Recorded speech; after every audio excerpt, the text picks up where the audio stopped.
What's up, YouTube? You know what time it is. It's Mighty Fan time, and coming to you with a different video. This is more of, I guess, story time for Mighty Fan. You see, I'm in my chair here, and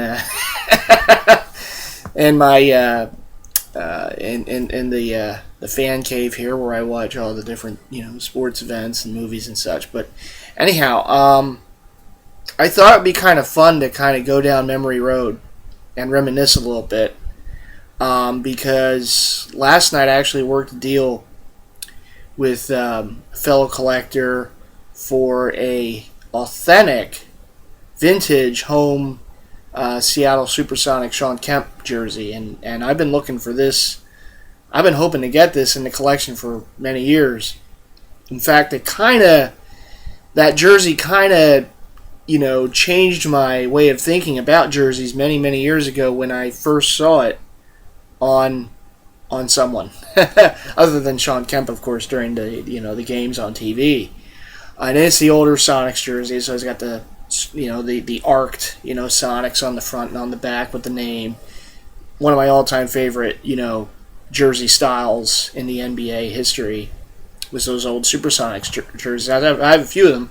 Have the away Kemp, Mitchell and Ness, and the home and away set for Gary Payton for Mitchell and Ness, and I even have like a swingman for Sean Kemp in the away green that I got before the Mitchell and Ness jersey. Years before the Mitchell and Ness jersey came into my possession.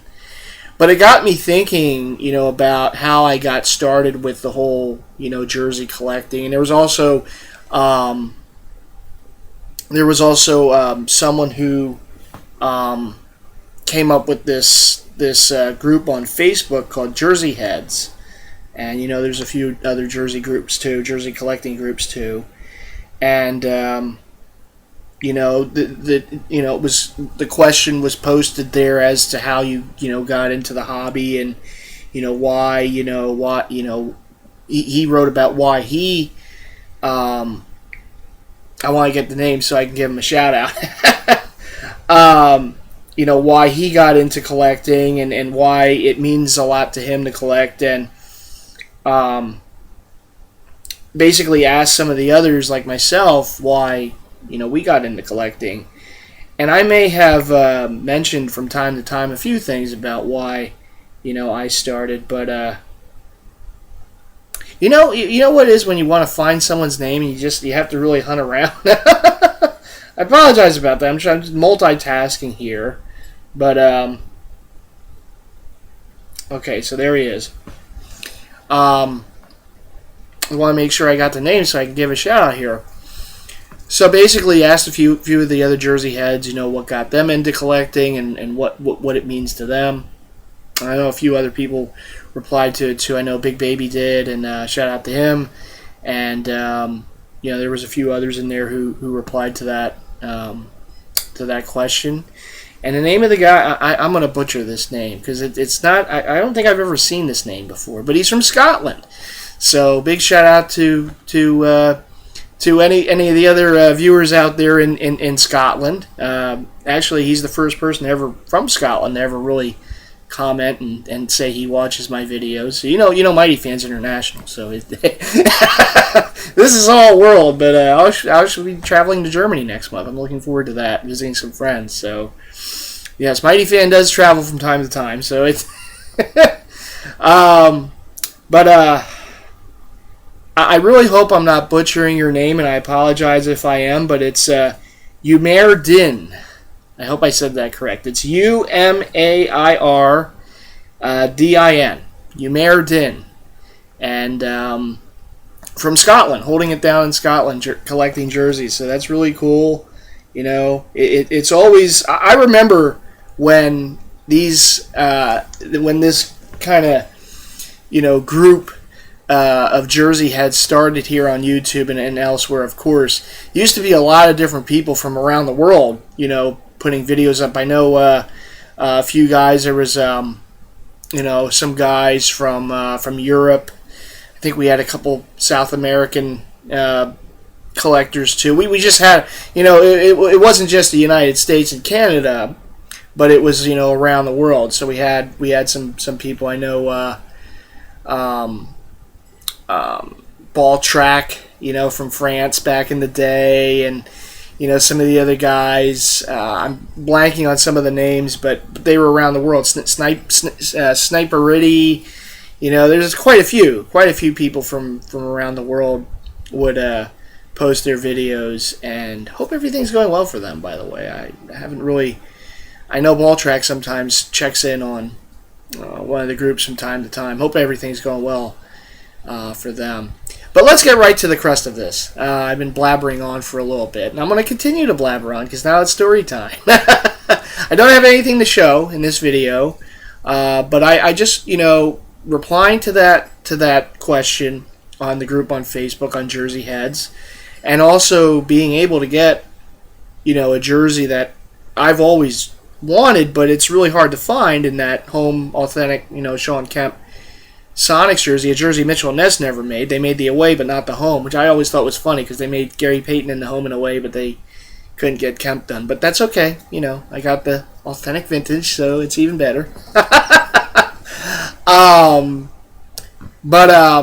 It really got me to think about why I started, how I got going, and why I decided, years later to basically surround myself with jerseys. Have rooms of, room and closets of jerseys. So when I was young, going back a ways, because I'll be 37 in August, so this is going back a ways to the 90s, the early 90s. I was into sports, and back then, the only jerseys you can really find were like the replica jerseys, like the starter, champion, some Adidas, Nike, stuff like that. And I was mainly getting those champion replica jerseys for the NBA. And then later on I got into the, the starter, jerseys for football, the NFL. And that's basically all I would get, because back then, they were cheaper, and, there was no real Mitchell and Ness boom back then. There wasn't any other places. I guess you could get custom jerseys back then. Authentics were hard to get. I guess you had to send away for them, because that's before the internet really started taking over. So the only places that find jerseys was like your local sporting goods stores.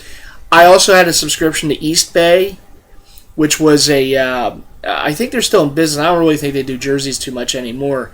But you used to be able to see like the full, page after page of, champion replica jerseys for all the teams and all the top players at the time.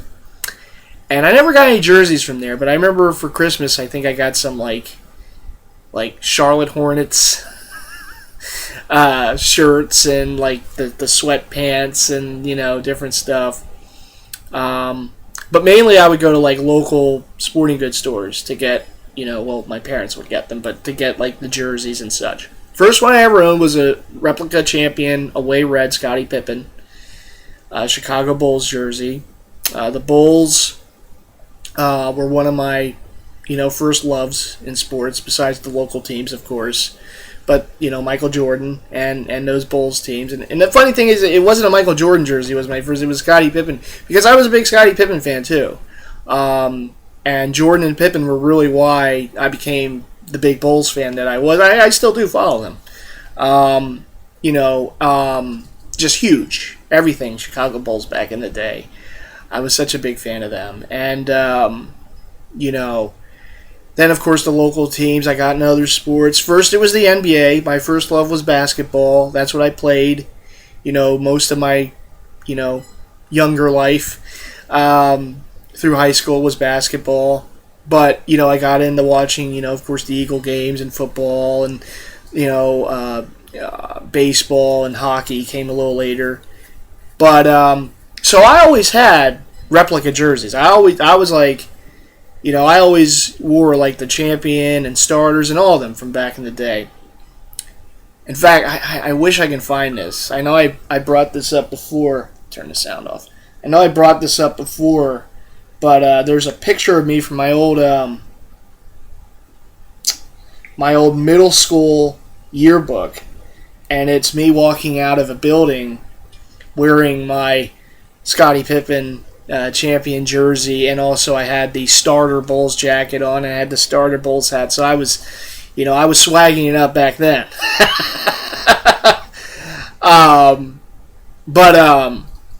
Everything had to match. So yeah, it was a great picture too. I'm gonna try and find that. I have it still somewhere. I have to find it, and I have to show the picture because it's just a classic picture. It's like one of those pictures that was like in a collage of different pictures of the students, and one of them was me coming out of the building wearing my Bulls gear. And so what happened was, fast forwarding, get to high school. I was at Lower Merion when Kobe was there. I was there for 1 year before I went to another private high school. And this was 93, 94. So this is like the fall and winter of 93 and the spring, early summer 94, that school year at Lower Merion High School. And there were these brothers, these two guys, who came and lived here in Ardmore. And they were originally from Seattle, from, the Pacific Northwest, from the Seattle area. So the one brother wasn't a huge sports guy, although he liked the Giants for football. But the other one was more of the big sports guy. The other one, in fact, it's funny because the one brother, he looked like he was from one of those grunge groups, from the time, because he had the long hair and everything. He looked like something right out of, one of those grunge groups from back in the 90s from Seattle. But the other brother was more big into the sports. So the other brother would wear like the Seattle Mariners hat. I remember seeing him in the halls once, and he had an authentic Seattle Seahawks Cortez Kennedy jersey. I mean, he was still a diehard Seattle, sports fan. And I'll never forget this. I was sitting there during lunch one day in the cafeteria, and I had my replica champion Sean Kemp Sonics jersey, and it was the white one. But, champion didn't always make them. The replicas make them the way, with all the features. So it didn't have that arc, on it. It had the arc Sonics, but it didn't have the yellow and the green, the green arc going around it. It just had the Sonics 40, Kemp 40 on the back. Because I always liked Sean Kemp. So I got a replica Sean Kemp champion jersey. And I remember wearing it. I'm sitting there. It's lunchtime, talking to some friends, eating lunch. And the one, I forget his name. The one guy walked by wearing an authentic white home Sean Kemp Sonics jersey. And I just remember we made eye contact, and he saw me wearing my Kemp, and I saw him wearing his, and I'll never forget this. He looked at me, and he gave me like one of those looks, like a knowing look, and he said, and I'll never forget this. He goes, "Oh yeah, it's authentic." Like that to me, kind of almost in a showing me up kind of way. Like, here I am with my replica, and he's got this authentic.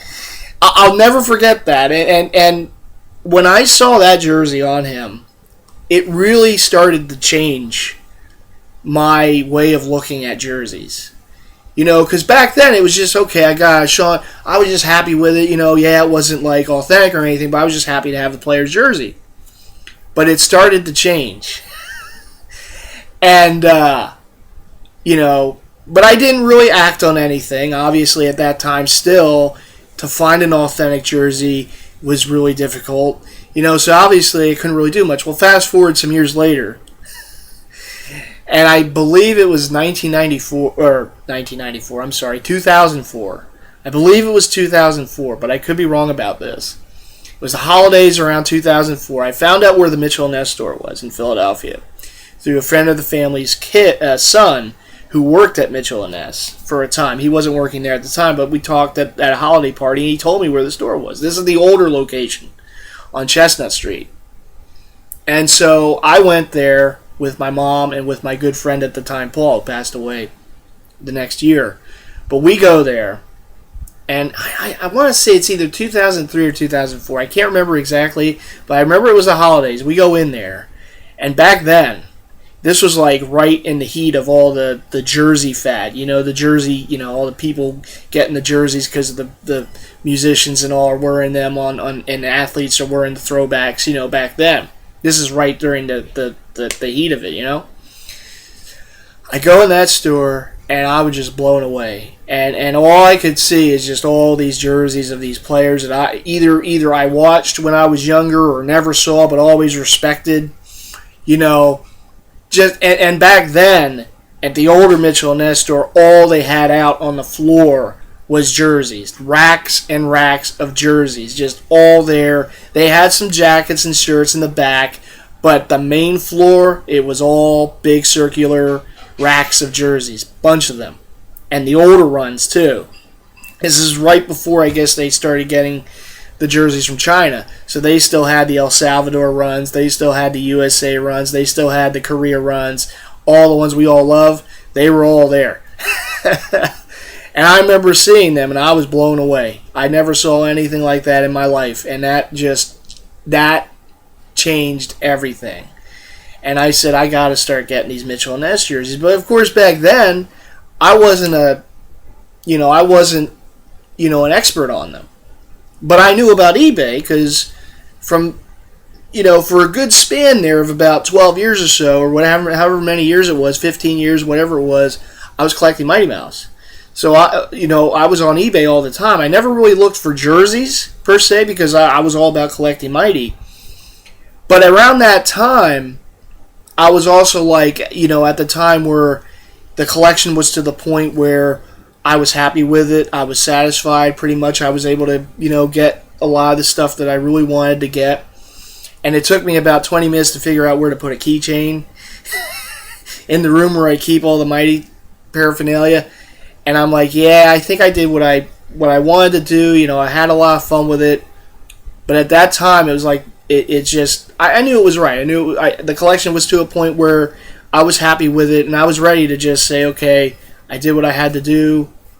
Okay, that's it. Unless like a movie comes out for him or something, I can get a couple things. But really, the comic books, the figures, the tchotchkes, the paraphernalia, I'm pretty good with it. I think I can stop here, and I did. And then I started the collecting interest became more jerseys, and I always liked jerseys because I always wore them. And once I saw them at the store, it was like it was done. So I go on eBay, I'm looking around, this is before I really knew, before the groups were out there on Facebook, on the internet and stuff, before there were really like a lot of people, experts in telling you this is how you spot a fake. I didn't know. I thought every jersey was legit. I had no idea that there were fakes out there. I just didn't know. So I was getting them on eBay, and I was getting a lot of fakes. I just didn't know. But actually, I forgot one little aspect. One of the first jerseys I bought on eBay was a John Elway throwback. The seller listed it as like whatever it was. It was like the Orange Crush, John Elway jersey. He didn't list it as a Mitchell & Ness. The pictures of it weren't Mitchell & Ness. I think it was like a Reebok or something like that, or maybe it was like a vintage, Orange Crush John Elway jersey. And when it came in the mail, and it's funny because I know Jake just got, his Made in USA John Elway at a thrift shop for like $4. It came in the mail, and I didn't spend a lot. I spent maybe 20 some bucks on it. It came in the mail. I opened it up, and it's a Mitchell & Ness jersey. It's the Mitchell & Ness Made in USA John Elway 94 with the patch, the 75th anti-patch, and it also has the blue and white, throwback. It's the throwback Elway. It's not the regular Orange Crush. I got that in the mail, and it was just, wow. This is a Mitchell & Ness jersey. I don't know if he sent me the wrong jersey or whatever. I didn't care. I was happy to have it. So that was my first ever Mitchell & Ness jersey I ever owned. And so I'm buying these jerseys on eBay. I'm buying baseball. I'm buying football. Whatever. Buying them, basketball, a few basketball. I'm getting them. And I couldn't be happier because I'm getting them for like, 20 some bucks, $40 maybe tops. And yeah, they're all fakes. I'm at flea markets, and stuff like that. And I don't know any better. I don't know. To me, at that time, I didn't know there were any fakes out there. I thought they were all legit. I even remember. I can laugh at this now. I walked into the Mitchell & Ness store one day, and I was wearing a fake Ozzie Smith St. Louis Cardinals jersey, and it was the white one, the pullover. I walked in there, of course, just still kind of early in the whole jersey collecting deal. I walk in there, I'm wearing this, I couldn't be more happier, and I'm looking at the jerseys, and one of the employees there, remember, there was this like young kid, and he walks up to me, and he says, "Hey, I just want to let you know, that Smith's fake." And that was the first time I ever heard fake, with a jersey. And he's like, "Yeah, where'd you get it?" I said, "eBay." He said, "Yeah, you got to be careful. There's a lot of fakes on there." Now, this is before I'm on any group, before I have any kind of knowledge about fakes, right? Anything, So I'm still like I'm still like in the cloud, I just, in the dark, I should say. I just don't know. So I'm thinking he's just upset because I'm able to get them cheaper on eBay than in the store. That's why he's trying to throw this, "Oh, it's a fake," stuff at me. And so I'm like listening to him and I'm nodding, but it's like in one ear out the other. I just don't know. How can there be fakes? It's a jersey. How can you make a fake jersey, But and at the time, he's like explaining to me about the chain stitching and on the logo, the birds and bat logo and everything. The stuff that I know now. He's talking to me about it. I'm just kind of nodding, and I got this little smile on my face, like, yeah, you're just upset because I'm not throwing down, whatever it was, 200-300, whatever it was in the store, and I can get it online for like $50. So at the time, I'm like, yeah, Mitchell & Ness just doesn't like eBay because you can get them cheaper on there. This is my way of thinking back then.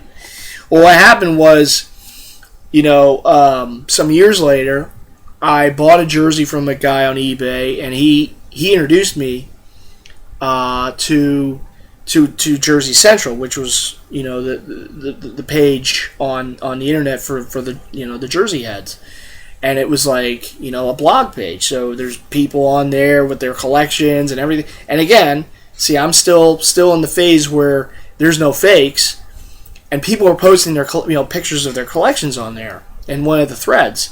So I get on there, I sign up for the page, and I'm introducing myself, and I have some pictures on there. And some of the I have some authentic Mitchell & Ness, but I also have some fakes in there.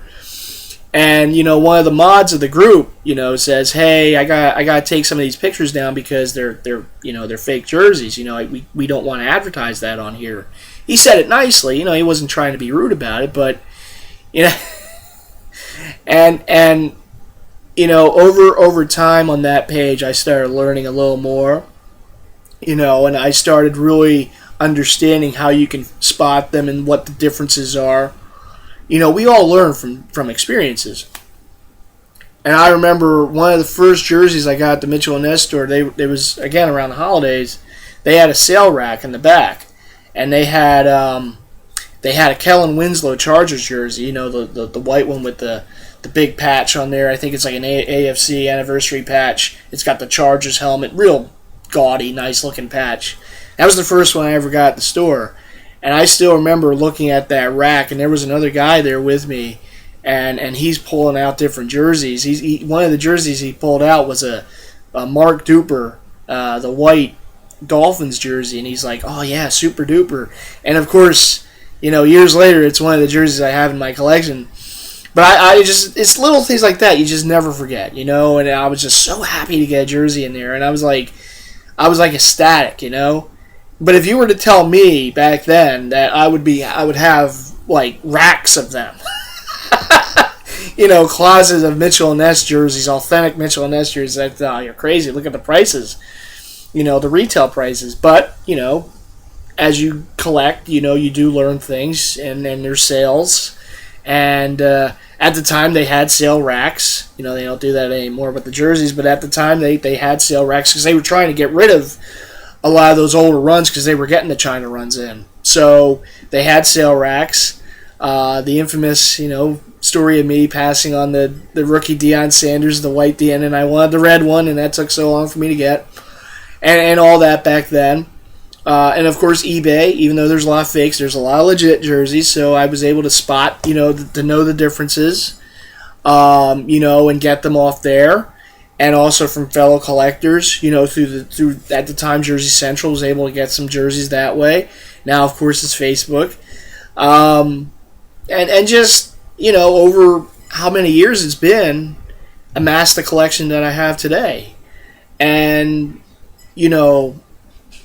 I just kind of look back, though. It's fun. It's fun to, reminisce about the old days and kind of, what got you started and some of the stories and and of course then, I just one day I was on YouTube, I did a search for Jersey Collector, and there's there's Snacks, Throwback King with his videos, and Rez, with his videos, and some of the other early, jersey collecting guys in the group here on on YouTube, showing their jerseys, and so I started doing it. I remember I bought this little video camera on eBay. The thing ran on batteries, and it was only 20 minutes of video I could take at a time.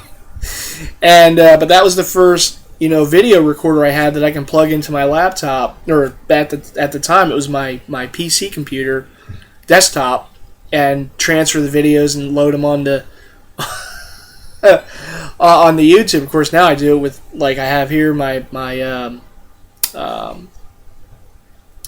webcam that I have here on the laptop, or with my GoPro. It's just it's so much easier to do now than it was. But I got started with it, and instantly people welcomed me into the group. People like Throwback King and Rez and some of the other guys that were some of the the OGs there back in the day. And then of course the group grew and grew, and at the height of it, I should say, we must have had at least, goodness, over 20 members. People posting their videos, and it's just funny, how it gets started. And then of course the group started to come on Facebook. I know Throwback King made his group. Big Slim made his group. I got to know some of the guys. I got to be good friends with some of the guys like Big Slim, and we've had meetups. We at the different sales. I met A-Rock years ago at the Mitchell & Ness, the older Mitchell & Ness store. I met some of the other members during sales, and you get to it's just for having an interest, just for having a hobby. The friendships that are made, the connections that are made. It just blows me away. It really does. But it's funny, and it all comes back to that guy from Seattle at Lower Marion High School in his authentic Shawn Kemp jersey. It was a game changer, and it changed how I looked at jerseys. Now I still got the replicas. In fact, it wasn't until I got during when the old Value City department store chain blew out Starter. Yeah, and they got all the starter jerseys, mostly replicas, but they had some authentics. I got my authentic Curtis Martin Jets starter jersey there for $30. Yet I passed on a Randy Moss Vikings. I still don't know why I did that, but and that changed too. I mean, I saw that authentic Martin, and with the yoke sleeves and the stitching and everything. I mean, it would just wow, So yeah, that old Shawn Kemp jersey, and being able to get a few jerseys here and there. Of course, the John Elway Mitchell & Ness in the mail, through eBay, the Curtis Martin at Value City, getting Kellen Winslow at the Mitchell & Ness store, and it started this it became a little pebble, and rolling down the hill it became a boulder. And here I am years later, and I have the locker room, and I have the NBA vault up in the in the house, and just Mitchell & Ness jerseys galore, and some other vintage, and some other jerseys, and just I I look back and I say, wow, I never thought, when I first walked into the Mitchell & Ness store those many years ago, that years later here I'd be with basically like a store display of my own. And it's a labor of love, when you collect anything. I used to collect Mighty Mouse, and of course now with the jerseys. I mean, it's work. There's things you want to get. There's things that take forever to get for one reason or another. Then you have to figure out how to house it all, how to store it, and you get creative. And you redesign rooms, and you do all sorts of stuff. And yeah, it is. It's a craziness, but it's controlled to an extent. But I just think it's so funny. It's like the jersey that kind of started changing the way I thought about jerseys. That authentic Shawn Kemp, home Shawn Kemp Sonics. Now I'm going to own that jersey, and I can't be any happier about it, because that jersey really is what got my mind. Just was the first mind blown experience. Like, and it's just awesome. I'll be able to own that. I'm really looking forward to it. You'll see it in the Pickups of July video when I put that out, probably early August before I go off to Germany on that trip. But anyhow, yes, I just wanted to kind of share this video. I'm sorry it's a 31-minute video here going on to 32. Hope you all were able to get through it. But I just wanted to kind of go down memory lane with you guys. And when I posted my reply to the question on Facebook on the Jersey Heads group, it really got me thinking. And now it's just so funny. Here we are the same week, and I'm getting that authentic Kemp jersey that really got it all started for me too back when. At least changed the way I looked at jerseys back then. And yeah, so anyhow, that's going to do it for me. I don't want to bore you guys anymore. But this is Mighty Fan saying peace, and I'll see you in the next video. Big shouts to all my subscribers, fellow Jersey Heads, family, friends, fellow DeviantArt members, anyone I'm forgetting as always. And I will see you in the next video, which will be the Pickups of July, featuring that authentic home white Shawn Kemp with the arch. Oh, I can't wait to get that one. But anyhow, I'll see you all in the next one. Take care.